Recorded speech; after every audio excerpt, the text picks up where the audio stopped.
मोहनलाल शहर के एक बड़े व्यापारी थे। सेठ मोहनलाल ने बड़े बेटे अनिल की तो पहले ही शादी कर दी थी।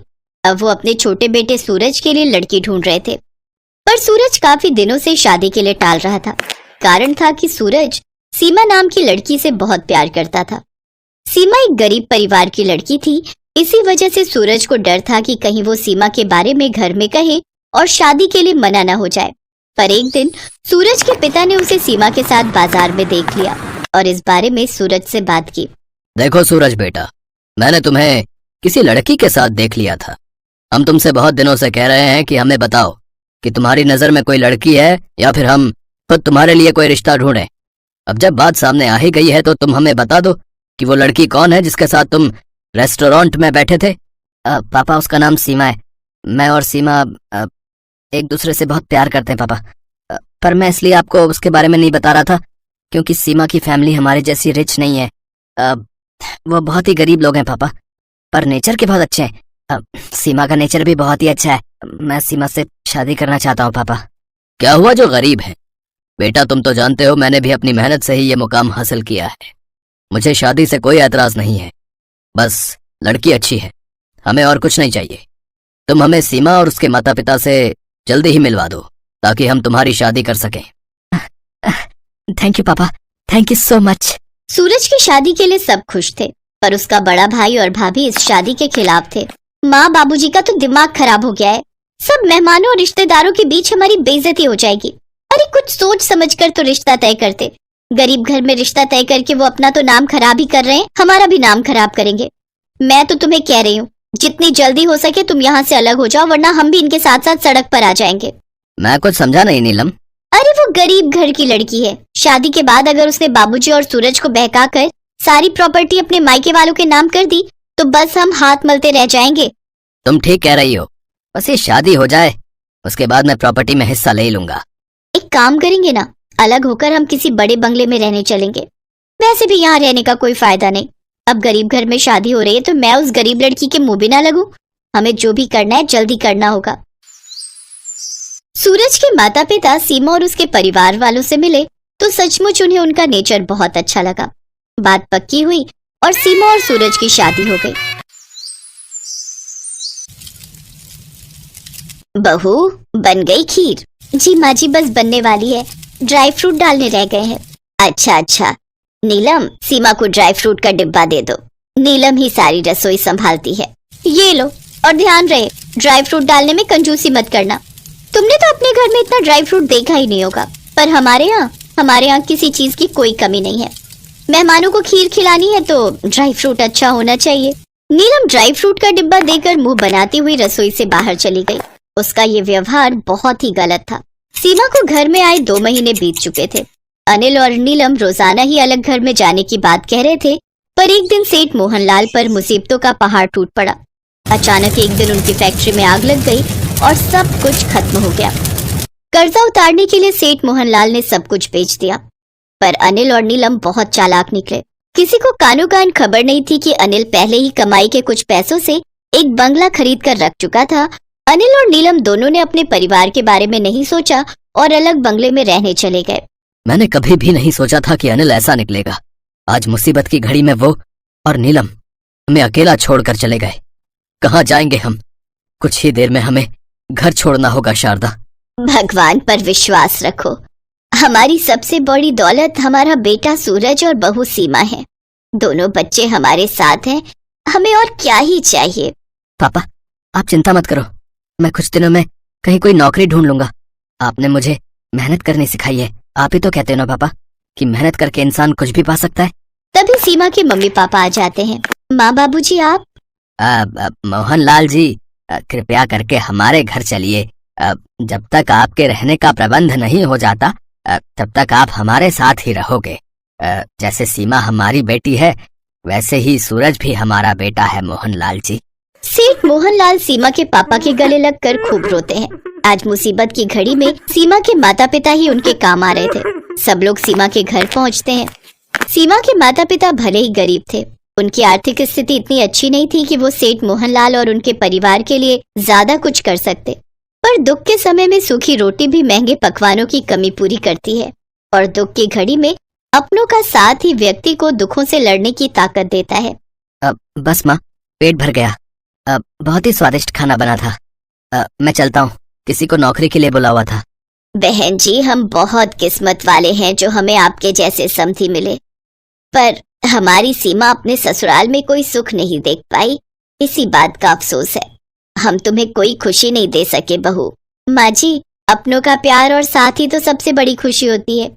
आप सब मेरे साथ हो तो मैं बहुत खुश हूँ। शारदा, अब से बस हमारा एक ही बेटा है, सूरज। अब अनिल से हमारा कोई वास्ता नहीं रहेगा। अगले कुछ महीनों तक सूरज अपने परिवार के साथ अपने ससुराल में ही रहा, पर वहाँ उसे किसी भी चीज की कोई कमी नहीं महसूस हुई। उसे और उसके परिवार को बहुत प्यार और सम्मान मिला। कुछ महीनों बाद जब सूरज की नौकरी अच्छी जगह लग गई, तब वहीं पास में ही उन्होंने एक घर किराए पर ले लिया।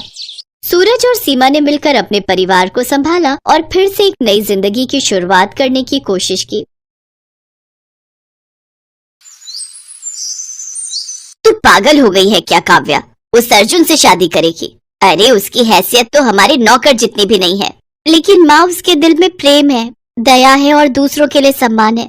अगर आपको अपनी बेटी चाहिए तो आपको मेरी शादी अर्जुन से करवानी ही होगी। काव्या के माता पिता ने उसे बहुत समझाया, लेकिन उसने उनकी एक न मानी। हार कर उन्हें अपनी अमीर बेटी की शादी गरीब अर्जुन से करवानी ही पड़ी। ब्याह कर काव्या अपने गरीब ससुराल आई। उसकी सास शांति ने सबके लिए खाना बनाया। शांति और अर्जुन खाने के लिए जमीन पर बैठ गए। तभी काव्या भी उनके साथ जमीन पर बैठ गई। अरे ये क्या बहू, तुम नीचे क्यों बैठ गई? तुम इतने बड़े घर की बेटी जमीन पर बैठकर खाना खाती हुई अच्छी नहीं लगोगी। माँ जी, मैं बेटी उस घर की थी, लेकिन अब इस घर की बहू हूँ और यहाँ जैसे सब लोग रहेंगे मैं भी वैसे ही रहूंगी। कौन कहता है बड़े घर की लड़कियां आदर भाव नहीं जानती? हमारी बहू तो सब जानती है।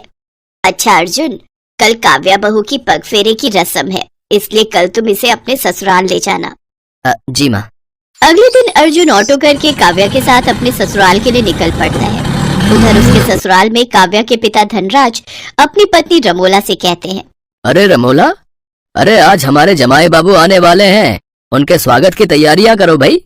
वो दामाद कहीं का प्रधानमंत्री नहीं है जो उसके आने की तैयारियां करूं। हमारी ही बेटी की मति मारी गई थी जो अच्छे अच्छे घराने के रिश्ते ठुकरा दिए और उस लप्पू से शादी कर ली। तो क्या हुआ रमोला, हमारा दामाद स्मार्ट है, पढ़ा लिखा है, पैसे का क्या, मेहनत करेगा तो पैसा भी आ जाएगा। चलो अब उठो और दामाद जी के आने की तैयारियां करो। दाल चावल बने पड़े हैं, उसके लिए वही काफी है। और अपनी बेटी के लिए मैं पिज्जा, स्ट्रॉबेरी शेक और बर्गर ऑनलाइन ऑर्डर कर दूंगी। ना जाने इन 2 दिन में मेरी बच्ची ने क्या रूखा सूखा खाया होगा। रमोला धनराज की बात नहीं सुनती और मुंह बनाकर वहां से चली जाती है। उधर रास्ते में दुकान देखकर अर्जुन ऑटो रुकवाता है। क्या हुआ अर्जुन, ऑटो क्यों रुकवा दिया? काव्या, शादी के बाद पहली बार तुम्हारे घर जा रहा हूँ, तो खाली हाथ थोड़ी ना जाऊंगा। मम्मी जी और पापा जी के लिए कुछ उपहार और मिठाइयाँ ले लेता हूँ। अरे नहीं अर्जुन, रहने दो, उसकी कोई जरूरत नहीं है। तुम्हारा बेकार का खर्चा हो जाएगा। तुम्हारी खुशी से बढ़कर मेरे लिए कुछ नहीं है काव्या। फिर अर्जुन ने अपनी सास के लिए एक बनारसी साड़ी और ससुर के लिए घड़ी और साथ में कुछ मिठाई खरीदी। कुछ ही देर में अर्जुन काव्या के साथ अपने ससुराल पहुंच गया। फिर रमोला अपनी बेटी की आरती उतारती है और उसे गले से लगा लेती है, लेकिन अर्जुन के पैर छूने पर भी उसने उसे इग्नोर कर दिया। दामाद जी, आप वहाँ उस कुर्सी पर बैठ जाइए और मेरी बच्ची तू मेरे साथ इस सोफे पर आकर बैठ।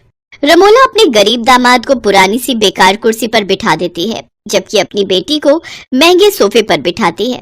ये देख काव्या को बहुत बुरा लगता है। हाय, मेरी बच्ची 2 दिन में ही कितनी मुरझा गई। माँ, ये क्या कह रही हो? वहाँ सब मेरा बहुत ख्याल रखते हैं। अच्छा रमोला, दामाद जी पहली बार ससुराल आए हैं, उनके लिए नाश्ता लेकर आओ भाई। कुछ देर बाद रमोला एक प्लेट में नींबू पानी और कुछ बिस्किट लाकर अर्जुन के सामने पटक देती है। रमोला, ये क्या, तुम दामाद के लिए नींबू पानी लाई हो? अरे इन गरीब लोगों को दूध, रबड़ी, गाजर का हलवा, ये सब शाही चीजें हजम नहीं होती। इनके लिए नींबू पानी ही ठीक है। जल्दी पी लीजिए दामाद जी। दाल चावल बने हुए रखे हैं, फिर वो भी खा लेना। काव्या बेटी, तू मेरे साथ अंदर चल। मैंने तेरे लिए पिज्जा, स्ट्रॉबेरी शेक और बर्गर मंगवाए हैं। बस भी कीजिए मम्मी, आज आपके दामाद का ससुराल में पहला दिन और आप उनकी इतनी बेइज्जती कर रही हैं। वो बेचारे अपनी थोड़ी सी सैलरी में आपके लिए तोहफे लाए और आप उनके साथ ऐसे। छी, अब मैं यहाँ एक पल भी नहीं रुक सकती। चलिए यहाँ से। अब कोई बात नहीं काव्या, नींबू पानी तो सेहत के लिए कितना अच्छा होता है। और गरीब तो मैं हूं ही, तो इसमें मुझे बुरा नहीं लगा। तो तुम्हें क्यों लग रहा है? मम्मी जी, पापा जी, जो आपने अपनी इतनी संस्कारी बेटी को मेरी जीवन संगिनी बनाया है, मैं आपसे वादा करता हूँ मैं काव्या को हमेशा खुश रखूंगा। मम्मी जी, ये गिफ्ट आपके लिए, और कोई भी बात दिल पर मत लीजिएगा। काव्या आपकी बेटी है, वो यहाँ आती रहेगी। लेकिन मैं एक गरीब हूँ, मेरा यहाँ आना ठीक नहीं रहेगा। रमोला ने जब गिफ्ट्स खोलकर देखे तो उसमें महंगे तोहफे थे। इतनी महंगी साड़ी और घड़ी देख रमोला को खुद पर बहुत शर्मिंदगी हुई और उसने जाते हुए अपने दामाद को रोका और कहा, ठहरो दामाद जी, मुझे माफ कर दीजिए दामाद जी। दौलत के नशे में मैं चूर हो गई थी। आज आपका अपने ससुराल में पहला दिन है, कम से कम अपनी सास को खातिरदारी का मौका तो दीजिए। मैं अभी आपके लिए अपने हाथों से नाश्ता बनाकर लाती हूँ। उन सब की कोई जरूरत नहीं है मम्मी जी, आप तो बस हम पर हमेशा अपना आशीर्वाद बनाए रखना। रमोला ने अर्जुन और काव्या को गले से लगा लिया और उन्हें ढेर सारा आशीर्वाद